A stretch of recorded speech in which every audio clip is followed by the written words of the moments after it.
mempesona pada sore hari ini. Ya, Bung Alvin Lim dari LQY Law Firm. Nah, dipersilakan untuk berbicara. Pasti. Baik. Vokal. Oke, makasih teman-teman. Kalau saya boleh jujur ya, sebenarnya saya dimanapun di Indonesia maupun kemarin di Singapura dibilang hoaxnya kan saya kabur ke Singapura kan. Jadi saya udah menerima banyak ancaman, termasuk kemarin ketika di Singapura pun juga saya diancam mau dibunuh. Ya. Dan kemarin saya baru terima surat panggilan lagi, dilaporin lagi ke kepolisian ITE. Jadi inilah yang dilakukan oleh oknum-oknum ya, saya bilang yang ingin membungkam. Kalau kita lihat Diolipa dan siapa namanya tuh, Diolipa dan Kamarudin juga dilaporin polisi kan. Tujuan mereka tidak lain tidak lebih adalah untuk pembungkaman supaya orang takut untuk bicara di sini ya. Tapi kalau mereka lakukan itu kepada saya justru salah. Ya, justru itu membuktikan bahwa saya sudah berjalan di jalan yang tepat di sini teman-teman. Nah, anehnya kalau sebelumnya yang laporin saya ada polisi AKBP Pujiarto, yang dimana kalau teman-teman tahu AKBP Pujiarto itu adalah salah satu anggota Satgasus, anak buahnya Ferdi Sambo. Ya, jadi kasus yang saya tangani ini sebenarnya kasus menyangkut jutaan masyarakat, yaitu investasi bodong. Investasi bodong ini di Indonesia mandek, tidak benar-benar ditangani. Kenapa? Saya temukan bahwa mereka polisi-polisi ini bukanlah memberantas kejahatan, tapi melindungi para oknum investasi bodong, teman-teman. Ya, ini yang saya lihat. Jadi, contoh kayak Hendy Surya waktu itu, 2 tahun dijadikan tersangka, tidak pernah ditahan. Kenapa orang dijadikan tersangka tidak pernah ditahan? Ini pertanyaan. Ternyata jadikan ATM berjalannya mereka. Ketika saya push, akhirnya ditahanlah itu Hendy Surya. Ditahan. Nah, hal-hal yang sama sekarang banyak perusahaan-perusahaan investasi bodong yang tidak ditahan tapi sudah ditetapkan menjadi tersangka. Contohnya Kresna Life, Kresna Sekuritas. Ya, jadi Kresna ini untung dia tuh kemarin dari Tokopedia itu dia yang punya. Tapi dia jebolin dana masyarakat dan sudah dilaporin polisi dan sudah jadi tersangka. Tapi tidak pernah ditahan oleh kepolisian. Dan ini terlibat sampai waktu itu di mana ketika Kapolri masih Kabar Eskrim, Listio Sigit di sini ya. Jadi saya melihat di sini teman-teman. Nah, yang aneh kenapa panggilan polisi yang saya terima kemarin, adanya laporan polisi terhadap ITE terhadap saya untuk supaya saya calm down. Yang saya bingung, pelapornya adalah Henry Surya yang ada di dalam tahanan. Bagaimana seseorang dalam tahanan bisa lapor polisi keluyuran dan bisa punya handphone? Ini loh yang sangat aneh di sini ya. Jadi saya melihat, sorry ya teman-teman ya, saya sebagai lawyer, saya berinteraksi setiap hari dengan polisi. Kita selalu diajarin hukum adalah panglima, tapi kenyataannya uang adalah panglima. Jadi saat ini institusi kepolisian itu sedang dikencingin oleh penjahat-penjahat. Jadi kalau mereka berpikir kita lah yang jelek-jelekin mereka, tidak sebenarnya. Penjahat ini sedang menunjukkan bagaimana dengan pengaruh uang mereka bisa memperbudak kepolisian Republik Indonesia. Itu yang sebenarnya ditunjukin. Dengan bagaimana seseorang dalam tahanan bisa membuat laporan langsung ke SPKT, keluar dari dalam tahanan, itu membuktikan bahwa uang ini bisa mengontrol. Bagaimana seorang Pinangki, contoh, vonis 10 tahun bisa turun ke 4, 2 tahun udah keluar, seperti itu.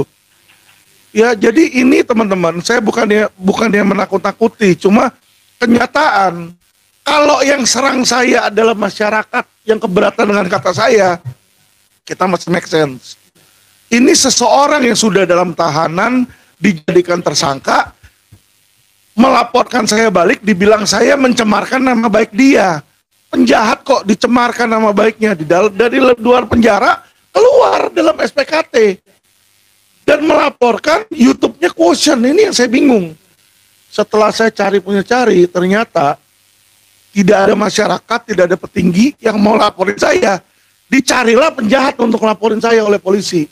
Jadi informasi yang saya dapat, bukan yang di Surya yang mau Quotient TV ditutup. kepolisian oknum-oknum itu yang mau ditutup.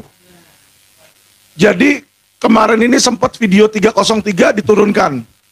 Saya punya satu narasumber yang dimana narasumber tersebut sudah berbicara tentang 303. Kebetulan narasumber inilah pengepulnya, dia ngasih duit langsung.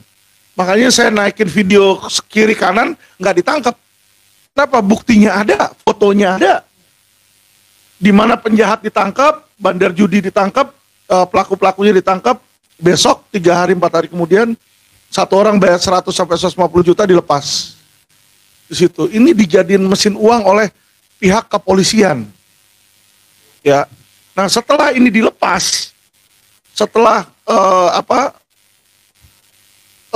narasumber saya mereka tahu, dipanggil oleh Kadif Propam beberapa hari yang lalu. Nah, Kadif Propam yang baru, Sahnan, minta nama-nama yang sedang ongoing. Jadi kalau teman-teman berpikir bahwa mafia-mafia kejahatan bandar judi itu stop, tidak. Diberikanlah oleh orang saya ini sebuah nama yang akan terjadi suap 100 juta tersebut. Jadi kalau teman-teman lihat yang di penjaringan, itu informasi dari narasumber saya. Diberikan ke Kadif Propam, ditangkap. Habis ditangkap, dibawa ke Kanit sama Kapolsek, nggak berapa lama, si Fadil Imran bilang kan, dari Polda kan, oh nggak ada kesalahan. Jadi masih berusaha ditutupi. Jadi teman-teman, grup Ferdi Sambo ini belum selesai.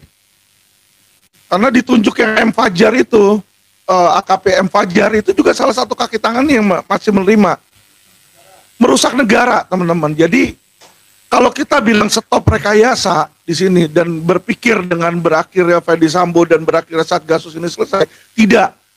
Sorry, akan ada regenerasi kalau saya lihat. Kenapa? Karena praktek yang sama masih ada terus. Dan Kapolri saya sudah WA terus-terusan, saya udah bilang, Pak, kita nggak usah, saya minta untuk Bapak tuh tegas. Bapak laki-laki, jenderal. Kenapa mesti takut? Saya bilang. Lo bener. Saya sampai bikin video, saya bikin pernyataan, ya kan, oknum Jenderal Banci. Marah kan AKP Pujiarto, saya dilaporin ke polisi. Jadi dibilang, Banci bagi saya ini bukan jenis kelamin. Tapi seseorang nggak perlu jenderal, kalau dia berani menegakkan keadilan, masa takut sama anak buahnya? Jadi gini loh, kita bodoh-bodohan aja, sorry. Saya bukan memprovokasi ya. Saya nanganin langsung, saya punya bukti langsung, saya punya pengalaman langsung. Investasi bodong di Polda Metro Jaya tidak ada satu pun yang berjalan.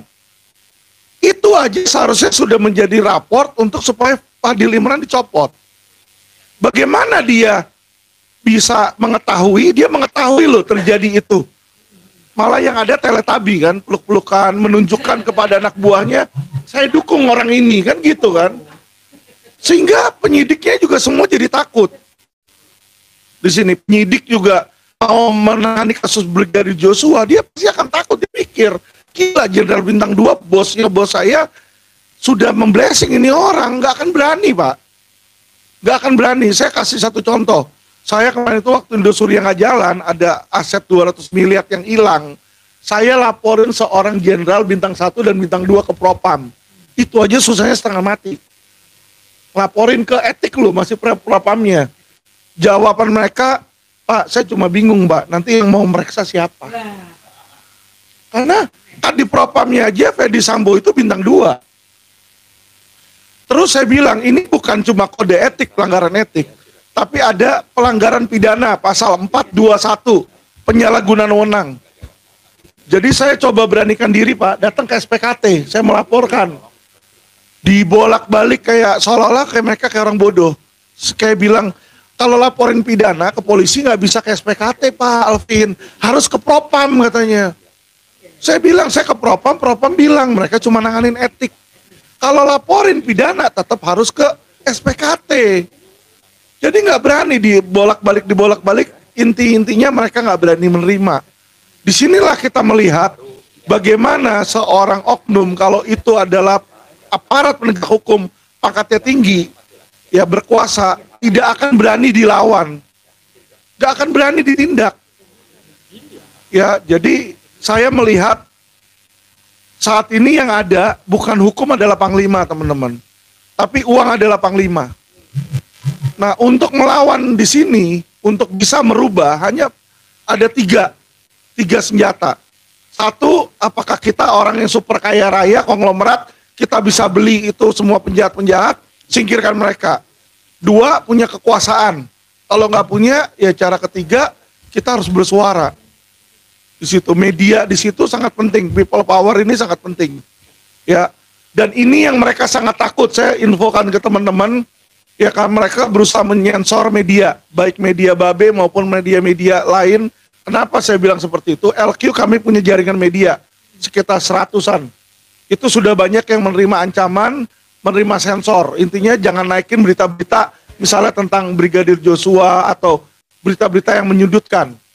Ya, jadi mereka tahu bagaimana cara supaya berita-berita itu nggak naik. Makanya kalau teman-teman lihat, kemarin yang pada nampilin berita-berita Brigadir Joshua itu sekarang udah nggak masuk Babe. Ya, jadi ini secara sistematik ini mereka punya tim, cyber team ya, yang kadang disalahgunakan.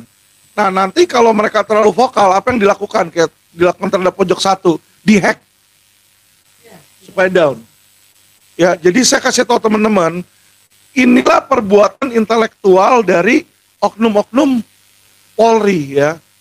Nah, kenapa saya bicara di sini? Saya bicara bukan untuk kejelekan kepolisian, bukan untuk menggulingkan pemerintahan. Justru kita harus kasih tahu mereka supaya mereka bisa benahi di sini. Tapi saya masih meragukan kemampuan kejantanan dari Pak Listio Sigit. Karena beliau tahu, gembong-gembongnya tahu.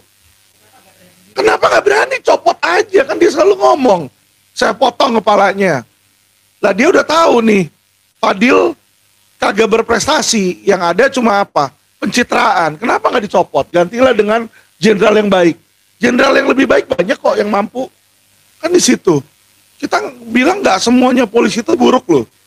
Tetapi oknum inilah yang menguasai, Bu.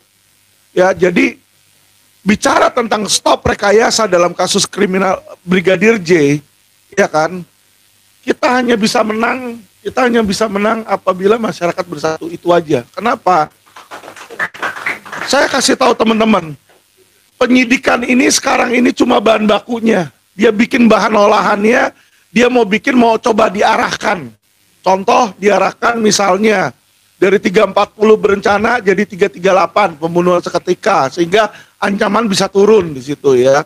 Tapi nanti makanya kenapa dimasukin pasal ganda 340 atau 338. Seharusnya kalau memang sudah pasal 340 aja dimasukin satu. Jangan ada 338-nya. Ya, jadi dari awal nih sudah dibikin penetapan pasal aja kabur, ya. Kalau penetapan pasal aja kabur, berarti apa? Penyidik aja nggak yakin apakah ini pembunuhan berencana atau bukan berencana. Nah, ini dijadikan celah, itu satu. Nanti ketika naik ke penuntutan, ya, karena saya udah sering terjadi, itu ada yang namanya pesanan nanti. Jadi polisi intinya, coba lihat ya, kayak contoh Jessica. Jessica tuh sebenarnya last minute itu baru P21 karena ada kong kali kong antara dir sama kejaksaan. Tadinya udah mau ditolak, karena apa? Nggak cukup syarat formilnya. Di situ. Disinilah kadang, kamu bantu saya sekarang, nanti besok saya bantu. Di rekaman saya tentang kejaksaan, tentang dengan Jampidum, saya bicara dengan Jampidum bintang 3, bintang 2, bintang 1. Di situ kita udah tahu bahwa yang Hendy Surya kemarin udah mau lepas. Kenapa kok dia nggak mau kerja sama polisi untuk jalanin? Karena sudah menerima sejumlah suap. Ya, jadi saya kasih tahu teman-teman, kejaksaan pun banyak oknum. Jadi waspada tuh jangan cuma di kepolisian. Sekarang baru bahan bakunya. Percuma kalau kita masukin pasal 338 kalau nanti tuntutannya, sorry ya, kayak tuntutan yang terhadap syahadah cuma 6 tahun. Saya dibilang kemarin merugikan 6 juta, divonis 4 tahun 6 bulan, dituntut 6 tahun. Kerugian 6 juta perak. Apakah nyawa syahadah itu cuma 6 juta perak, kok tuntutannya sama kayak saya? Nanti jangan sampai Brigadir J ini, si Ferdi Sambo cuma dituntut tahunan, 5 tahun, 6 tahun. Percuma. 6 tahun dituntut, vonis 4, masuk 2 tahun keluar. Dan lagi yang paling menyedihkan, pertanyaan saya adalah, apakah orangnya benar dalam tahanan, Pak? Nah itu dia. Karena kenapa? Henry Surya aja yang katanya dalam tahanan, itu bisa laporin saya ke polisi, bisa pegang handphone. Kan lucu. Jadi kita melihat, hukum ini hanya berlaku kepada masyarakat kelas bawah yang bisa ditindak. Kepada masyarakat kelas atas dan penguasa, hukum itu nggak berlaku. Ini loh yang saya merasa miris. Yang saya merasa miris di situ. Ya, jadi kalau kita pakai duit, kita bisa menang. Kalau nggak pakai duit, kita nggak bisa menang. Ya kalau kayak gitu nggak perlu kita kuliah hukum, nggak perlu kita diskusi hukum. Nggak ada gunanya hukum ini. Lah iya dong. Saya sekolah kuliah hukum S1, S2, nanti ada yang doktor, ada yang profesor, nggak jalan. Kebanyakan di pengadilan kan kalah. Kenapa? Disogok sama duit. Lawan kagak perlu. Lawan banyak Pak. Banyak Bu. Yang dimana ijazah sarjana hukumnya aja nembak. Beli. Saya laporin nggak terdaftar dikti. Ya, jadi lawyer itu bayar 25 juta langsung sumpah. Tapi setiap kali sidang menang nyogok. Ya, jadi mau jadi apa negara Indonesia ini saya melihat. Mau jadi apa negara ini? Kita mau cari keadilan, cuma kita bisa temu tuh di kota tuh, nah ada namanya Jalan Keadilan. Tapi kalau ke pengadilan, jangan harap dapat keadilan. Jangan harap. Situ. Ini loh kita sangat sedih ya. Saya melihat jangan sampai kita sia-siakan momentum dari Brigadir Joshua. Saya nggak kenal sama Brigadir Joshua. Ya, tapi saya kenal sama Ferdy Sambo. Jadi awalnya beliau itu saya komplain ke Kapolri, Kapolri suruh saya hubungin Ferdy Sambo nelpon, kita ketemuan. Dan sejak saat ketemuan itu hampir tiap minggu saya selalu WA nama beliau untuk setiap kasus-kasus. Tapi ternyata ya kan tujuannya adalah membungkam doang, bukan menyelesaikan. Jadi dia ternyata dia yang suruh anak buah dia laporin saya ke polisi. Ada WA-nya masih ini dari beliau ke saya tunjukin teman-teman. Jadi biar jangan jadi jangan jadi fitnah ya.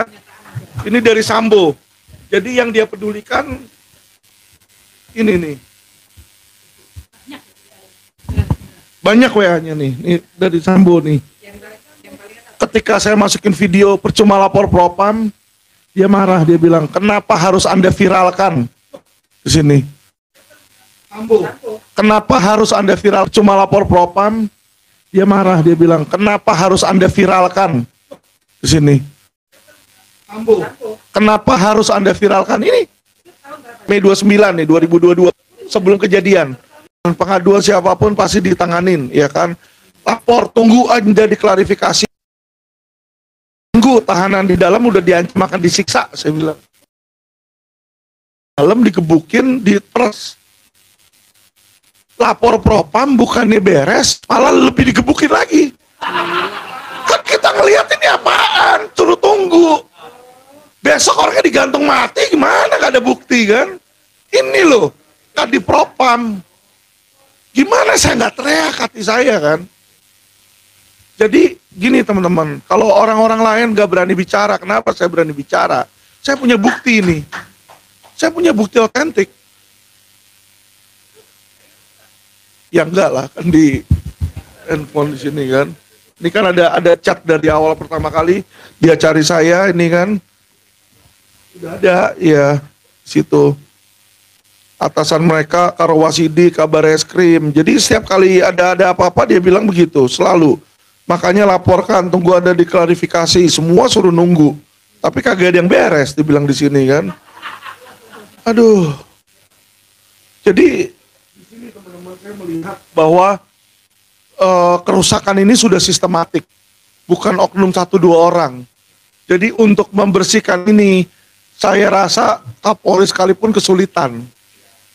Kenapa? Karena 1-2 orang ini udah banyak dan ada faksi-faksinya di situ. Jadi ini menjadi PR bagi pemerintah.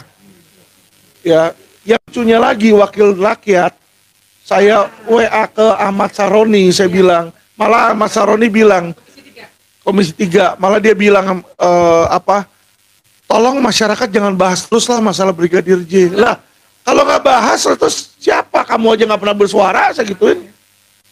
Harusnya kan wakil rakyat yang suara dulu. Jadi kalau kita bicara setoran Sambo, setiap wakil DPR tersebut, Bu, saya tahu ada beberapa nama-namanya. Ya, bukan mungkin menerima setoran Sambo, tapi mereka punya bisnis yang dilindungi interestnya. Jadi ada backup penjudi, ada backup, rumah prostitusi, ada yang punya backup ilegal tambang, ilegal mining. Nah, sehingga DPR pun terbelenggu. Sorry ya, ini permasalahan pelik yang masyarakat wajib ketahui di situ. Jadi DPR sekalipun itu punya kepentingan. Ada yang punya majalah, yang penting lu kasih duit ke majalah gua. Di situ. Mau dibantuin kasus, oke, 500 juta setor ke majalah. Ya, ada yang punya mining di situ. Judi yang terbesar itu ada backupnya. Beberapa orang di Komisi 3. Ya, jadi saya ketika di Singapura pun dan di Jakarta ini udah beberapa orang bilang minta untuk supaya video saya yang viral itu di-cut, kalau enggak saya dihajar. Ternyata ya bener nih, datang lagi LP demi LP. Jadi mereka tujuannya agar saya masuk penjara, dan hal inilah yang akan dilakukan oleh oknum terhadap setiap orang yang vokal. Ya, baik Kamarudin, dia lupa, mungkin nanti praktisi-praktisi, akademisi. Ini yang menjadi resiko kita apabila kita mau berubah. Jadi perjuangan sekarang ini kita bukan melawan penjajah asing, Pak. Kita melawan oknum, Pak. Tinggal berani atau tidak. Ya, jadi saya walaupun bukan muslim, ya kan, saya melihat apa yang dilakukan terhadap umat muslim, saya sedih jujur.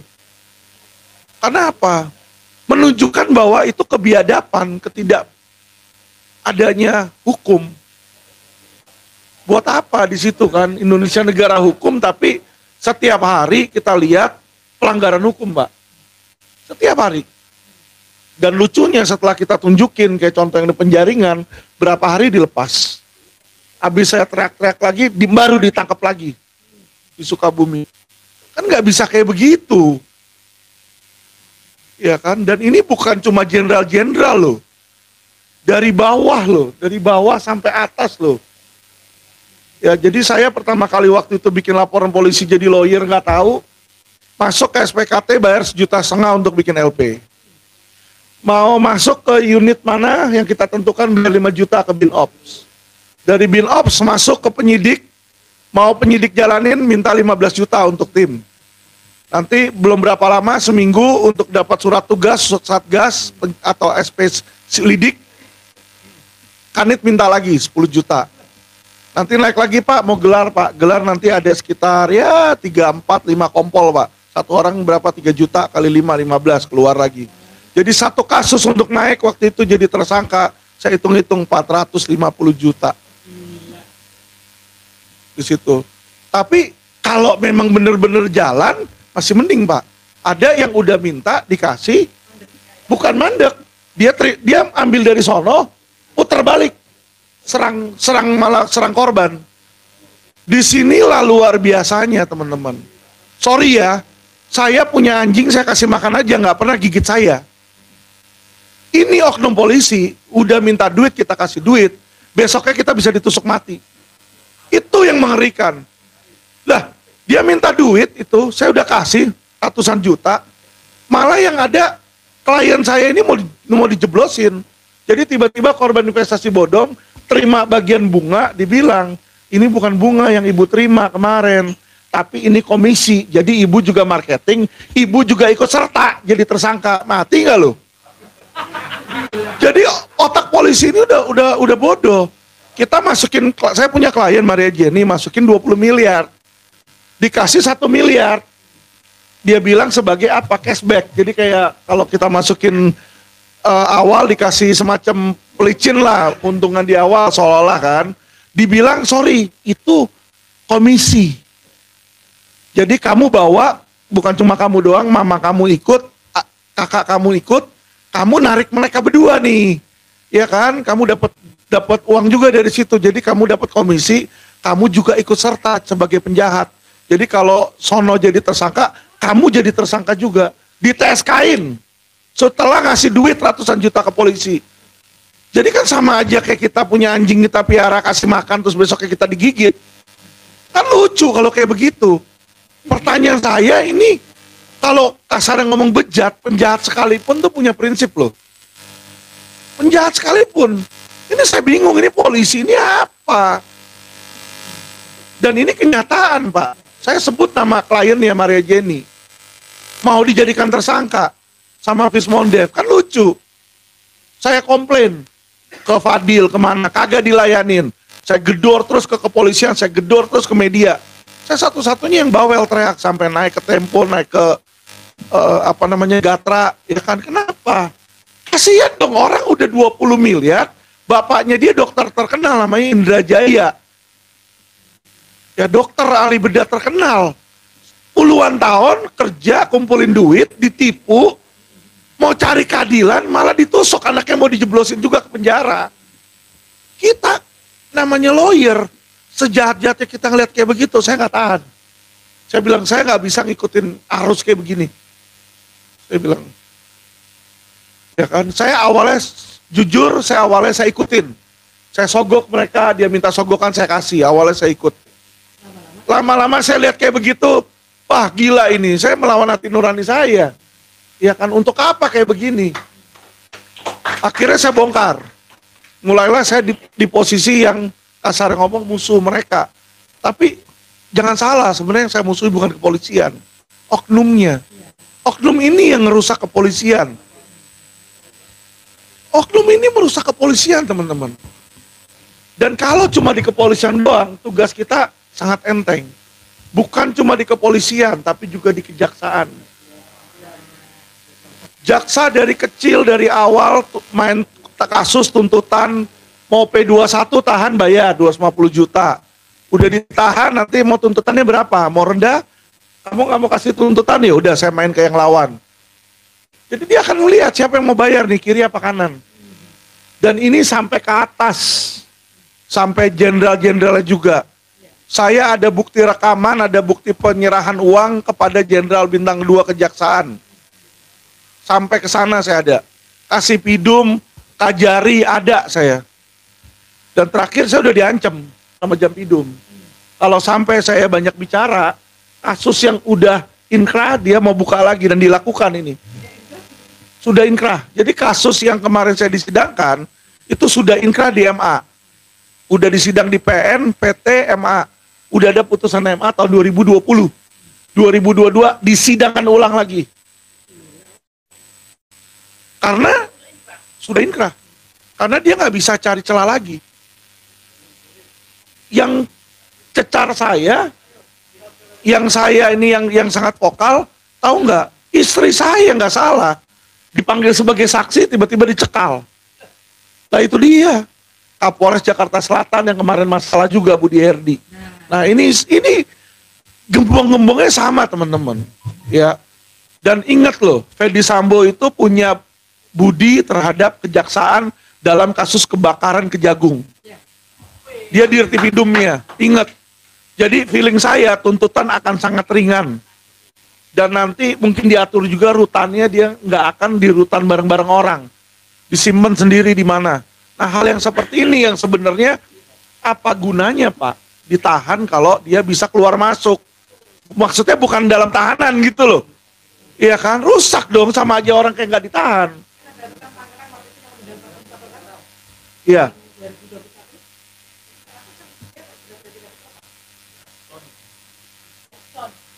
Itu dia, jadi saya takutkan nanti dia akan minta. Karena kenapa? Dia pegang rahasia kebakaran Kejagung loh. Dia pegang itu rahasianya. Kan nggak mungkin dong kebakaran Kejagung itu cuma pegawai-pegawainya. Kalau kata Ibu Irma Huta Barat cuma kera doang yang percaya kayak gituan. Ini gedung Kejagung loh, di mana Jaksa Agung berada, ruangannya. Masa sih nggak ada sama sekali orang kejaksaannya, satpamnya nggak ada, asprinya atau pegawainya nggak ada, bisa menghilang. Ini kan barang buktinya hilang semua kebakaran, hanya karena seputung rokok. Kita, nah itu dia. Tapi sepuntung rokok kan nggak make sense. Pasti dia kasih cairan yang bisa buat cepat terbakar gitu kan, minyak atau apa, biar supaya cepat tersambar. Itu orang bodoh juga sebenarnya tahu. Tapi inilah saya bilang, ini negara sudah bahaya Pak. Kalau saya lihat, jadi benar-benar kekuatan massa kita harus kumpulkan di situ, ya. Dan media kita harus bersatu, jangan sampai media itu di syuting. Kebenaran harus dikeluarkan di situ. Rusak kalau nggak ini negara, rusak ini. Ya, terima kasih teman-teman. Aduh, luar biasa ini.